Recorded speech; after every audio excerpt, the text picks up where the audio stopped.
அப்புறம் இன்னொரு விஷயம். என்ன ராசா? நாளைக்கு 6 மணிக்கு நான் ஆபீஸ் முடிச்சிட்டு வர்றதுக்குள்ள பிள்ளைகளுக்கு பூரா சோத்த போட்டு உள்ரூம்ல போட்டு பூட்டிட்டு நீ வந்து இங்க படுத்துக்கற. ஐயோ நான் இல்லாம என் குழந்தைங்க தூங்காது ராசா. தூங்கல ஆளுக்கு அஞ்சு தூக்கு மாத்திரை வாயில போட்டு படுக்க போடு. ஐயோ 5 மாத்திரை போட்டு குழந்தைங்க உசுறு போயிடுமே. அதுக்கு உசுறு இருக்கா இல்லையா காலைல பாப்போம். நீ வாடி என் தங்கம். யாரு? அம்மா.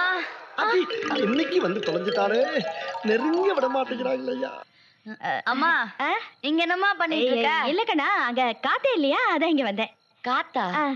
இங்கதான் ஃபேனே இல்லையாம்மா? ஆமா அதானே. என்ன அதானே? அங்க என்ன சத்தம்? இல்ல பூனைப்பா. பூனை. அந்த கருப்பு பூனை நான் நேத்துல இருந்து தேடிட்டு இருக்கேன். ஐயோ அது என்ன பண்றேன் பாரு. அது நம்ம வீட்டு பூனைடா ஒண்ணும் பண்ணிடாத. அட உடுமா இன்னைக்கு அதோட காலை உடைக்க விட மாட்டேன். டேய் ஐயோ பயலே. அப்பா உள்ள உட்கார்ந்திருக்க என்ன கொண்டிரீ ராஸ்கல்? நீயா? அங்க என்ன பண்ணிட்டு இருக்க? ஒண்ணுக்கு போறேன். அடுப்பங்கரையில ஒண்ணுக்கு போயிட்டு இருக்கியா? அடுப்படியா? பாத்ரூம்ல நினைச்சு போயிட்டடா.